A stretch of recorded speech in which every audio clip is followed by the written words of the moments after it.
அனைவருக்கும் வணக்கம். இந்த பதிவில் டிஎன்பிஎஸ்சியோட இந்த சிலபஸ் டாப்பிக்லேருந்து பெக்குலியர் இன்ஃபர்மேஷன் தான் பார்க்க போகிறோம். இந்த பதிவிற்கு உண்டான தகவல்கள் இவற்றை அடிப்படையாக கொண்டது. ஒரு சாதாரண மனிதனின் உடல்நிலையை சமநிலையில் பேணுவதை ஹோமியோஸ்டாசிஸ் அப்படின்னு சொல்லுவாங்க. இதற்கு உறுதுணையாக இருக்கக்கூடியது அந்த மனிதனின் நரம்பு மண்டலமும் சுரப்பு மண்டலமும். சுரப்பு மண்டலம் இரண்டு வகையாக பிரிக்கப்படுது. நாளமுள்ள சுரப்பு மண்டலம் எக்ஸோக்ரைன் கிளான்ஸ்.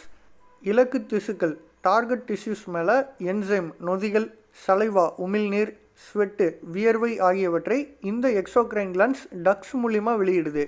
இன்னொன்று எண்டோக்ரைன் கிளான்ஸ். இதற்குன்னு செப்பரேட் டக்ஸ் கிடையாது.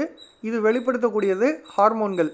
இந்த நாளமில்லா சுரப்பிகளின் ஹார்மோன்கள் இரத்தத்தில் கலக்கிறது மூலியமாக நேரடியாக இலக்கு திசுக்களை சென்றடையுது. Hormone is nothing but a water soluble protein. தண்ணீரில் கரையக்கூடிய புரதங்களாக இருக்கலாம், அல்லது பெப்டைடுகள், அமைன்கள் அல்லது கொழுப்பில் கரையக்கூடிய ஸ்டீராய்டுகளாக இருக்கலாம். இந்த ஹார்மோன்ஸை கெமிக்கல் மெசஞ்சர்ஸ், வேதி தூதுவர்கள் அப்படின்னு அழைப்பாங்க. இரத்தத்தின் வழியாக இந்த ஹார்மோன்கள் தன்னுடைய இலக்கு திசுகளின் மேல் பாய்ந்து தன்னுடைய பணிகளை செய்து முடித்த பின் மீண்டும் இரத்தத்தின் வாயிலாகவே கல்லீரல் லிவருக்கு போகுது. அங்கே லிவரில் இது செயல்படாத ஒரு நிலைக்கு மாற்றப்பட்டு சிறுநீரகம் கிட்னிக்கு போய் அங்கிருந்து யூரினேஷன் வழியாக வெளியேறுது. நம்முடைய உடலில் எந்தெந்த பகுதிகளில் என்னென்ன நாளமில்லா சுரப்பு மண்டலங்கள் இருக்குது அப்படிங்கிறதான் இந்த படத்தில் பார்த்துட்ருக்கோம்.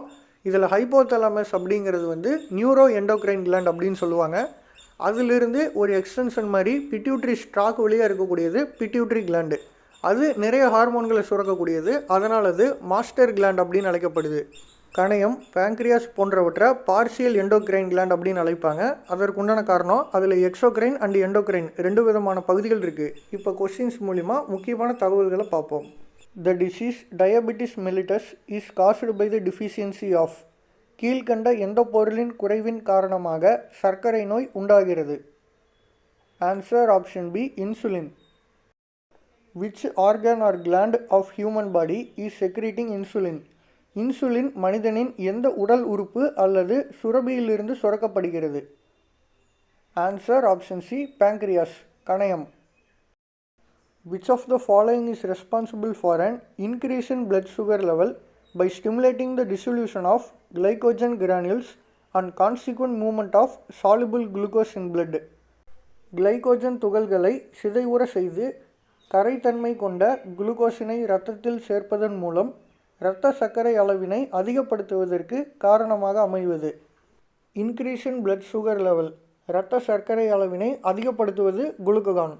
அதே decrease in blood sugar level, இரத்த சர்க்கரை அளவினை குறைப்பது insulin.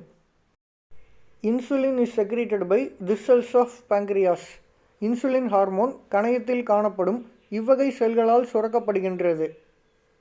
Answer option B, beta செல்ஸிலிருந்து இன்சுலின் சுரக்குது, ஆல்ஃபா செல்ஸிலிருந்து குளுக்ககான் சுரக்குது. காமா ஆர் டெல்டா செல்ஸிலிருந்து சொமட்டோஸ்டாட்டின் சுரக்குது. Beta cells of islets of Langerhans secrete. பேங்க்ரியாஸில் இருக்கக்கூடிய எண்டோக்ரைன் பார்ட்டு, நாளமில்லா சுரப்பு பகுதி தான் ஐலட்ஸ் ஆஃப் லாங்கர்ஹான்ஸ். அதில் உள்ள பீட்டா செல்கள் இன்சுலினை சுரக்கிறது. லாங்கர்ஹானின் திட்டுக்கள் அல்லது ஐலட்ஸ் ஆஃப் லாங்கர்ஹான்ஸில் உள்ள பீட்டா செல்கள் சுரக்கும் ஹார்மோன் இன்சுலின். கீழ்கண்ட வாக்கியங்களை கவனி. கூற்று 1, கணையத்தின் லாங்கர்ஹான் திட்டுக்களின் பீட்டா செல்கள் இன்சுலினை சுரக்கிறது. Statement 1, in pancreas insulin is secreted by beta cells of islets of Langerhans. இந்த கூற்று சரியானது. கூற்று 2, கணையத்தின் லாங்கர்ஹான் திட்டுக்களின் ஆல்ஃபா செல்கள் குளுக்ககானை சுரக்கிறது. Statement 2, in pancreas glucagon is secreted by alpha cells of islets of Langerhans. Beta cells insulin, alpha cells glucagon. So both the statements are true. Option A is the answer. Which of the following statement is correct? கீழ்கண்ட தொடர்களில் எது சரியானது? நம்ம டைரெக்டாக ஆன்சருக்கே போயிடலாம். உடம்புல பயன்படுத்தப்படாத calories ட்ரையசில் கிளிசரைடாக சேமிக்கப்படுது. ட்ரையசில் கிளிசரைடுக்கு இன்னொரு நேம் ட்ரைகிளிசரைடு இல்லைனா ட்ரையசில் கிளிசரால். அதே மாதிரி ரத்தத்தில் இருக்கக்கூடிய குளுக்கோஸ் கிளைகோஜனாக லிவரில் சேமிக்கப்படுது. கணையத்திலிருந்து வரக்கூடிய குளுக்ககான் மற்றும் இன்சுலின் ஆகிய ஹார்மோன்கள் கணையத்தை இந்த செயலாக்கங்களை செய்ய தூண்டுவதன் மூலம் இரத்த சர்க்கரை அளவை குறைக்கவும் அதிகரிக்கவும் உதவுகிறது. So option 1 and 3 are correct statements.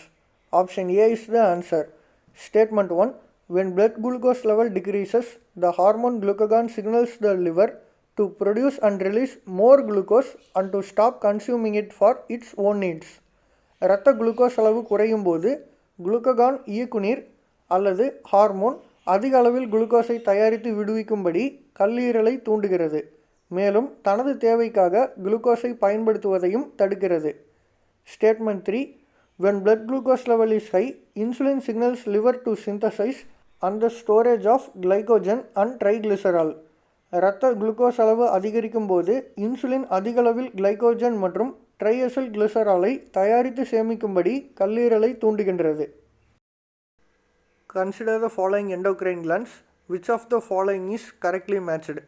கீழே கொடுக்கப்பட்டுள்ள நாளமில்லா சுரப்பிகளில் எது சரியாக பொருந்தியுள்ளது? Answer option A. Islets of Langerhans produce insulin. இன்சுலினை கொடுக்கக்கூடியது. ஸோ மற்ற பேர் எல்லாமே தவறானது. அதனால் மற்ற எண்டோக்ரைன் கிளான்ஸை பற்றியும் தெரிஞ்சு வச்சுருக்கணும். அதை பின்னாடி பார்ப்போம். Next match the following. Left side ஹார்மோன்கள் அதிகமாக சுரந்தாலோ அல்லது குறைவாக சுரந்தாலோ ஏற்படக்கூடிய நோய்கள் கொடுக்கப்பட்டிருக்கு. ரைட் சைடு அந்த ஹார்மோன்களை சுரக்கக்கூடிய சுரப்பிகள் கொடுக்கப்பட்டிருக்கு. இப்போ ஆன்சர் பார்த்தலாம். First Simmonds disease, pituitary gland. Simmonds நோய், பிட்யூட்ரி சுரபி. பிட்யூட்ரி சுரபியினுடைய ஆன்டீரியர் லோப்லேருந்து ஒரு 6 விதமான ஹார்மோன்ஸ் வரும்.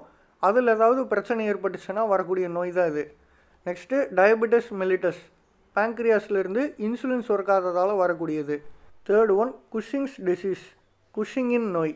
அட்ரினல் கிளாண்டு, அட்ரினல் சுரபியிலிருந்து அதிகப்படியான கார்டிசால் ஹார்மோன் சுரக்கிறதால வரக்கூடிய நோய்.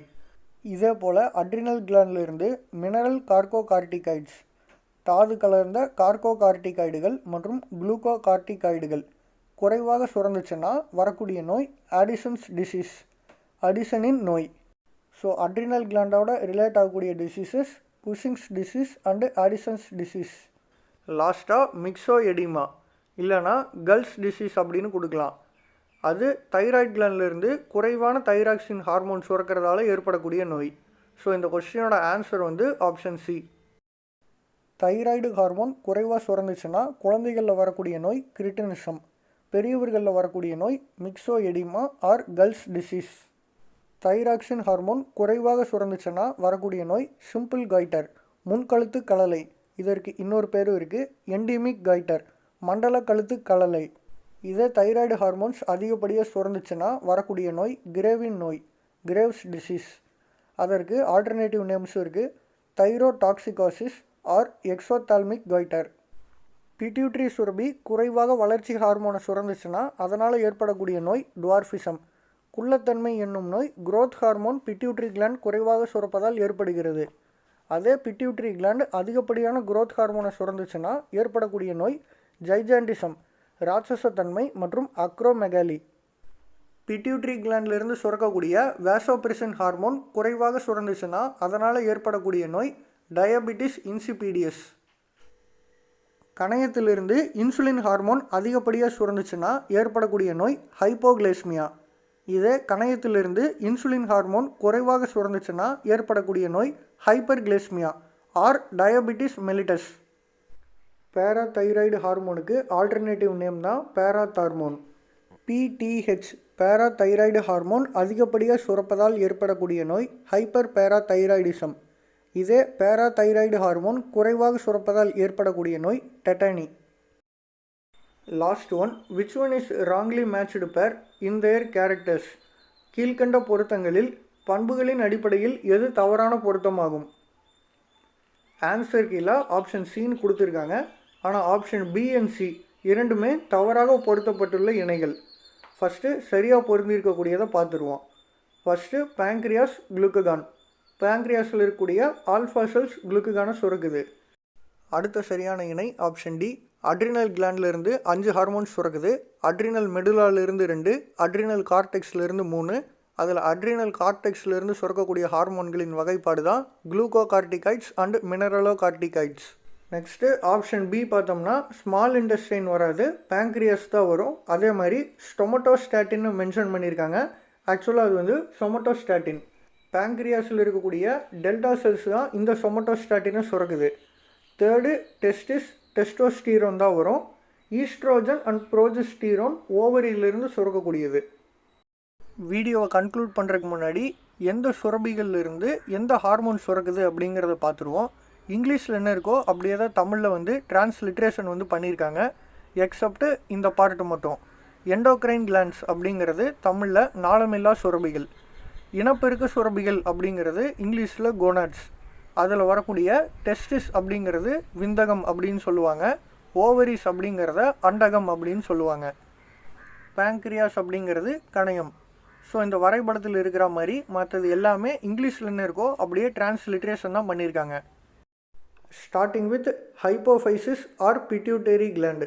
இது மாஸ்டர் கிளாண்ட் அப்படின்னு அழைக்கப்படுது.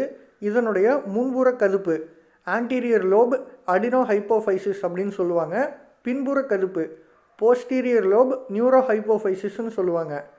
இதில் அந்த அடினோ ஹைப்போஃபைசிஸ்லேருந்து சுரக்கக்கூடிய ஹார்மோன்கள் growth hormone, prolactin, thyroid stimulating hormone, adrenocorticotrophic hormone, follicle stimulating hormone and luteinising hormone. இது போக இன்னும் 2 ஹார்மோன்ஸ் ஸ்டாண்டர்ட் 11 ஜுவாலஜி லெசனில் மென்ஷன் பண்ணியிருக்காங்க. Luteotrophic hormone LTH and melanocyte stimulating hormone. Skin பிக்மெண்டேஷனுக்கு காரணமாக இருக்கு இல்லையா, ஸோ அதை ஸ்டிமுலேட் பண்ணக்கூடிய ஹார்மோன் MSH. நெக்ஸ்ட்டு தைராய்டு சுரபி T3 triiodothyronine, T4 tetraiodothyronine or thyroxine. Next parathyroid gland parathormone. அடுத்து கோனாட்ஸ் இனப்பெருக்க சுரபிகள், விந்தகம் டெஸ்டிஸ், டெஸ்டோஸ்டீரோன், ஓவரி அண்டகம், ஈஸ்ட்ரோஜன் அண்ட் ப்ரோஜெஸ்டீரோன். அடுத்து அட்ரினல் கிளாண்டு. அதில் 2. முதல்ல அட்ரினல் கார்டெக்ஸ். இதில் 2 இருக்குது. முதல் பிரிவு குளூகோகார்டிகாய்ட்ஸ். அதில் கார்டிசால் அண்ட் கார்டிகோஸ்டீரோன்.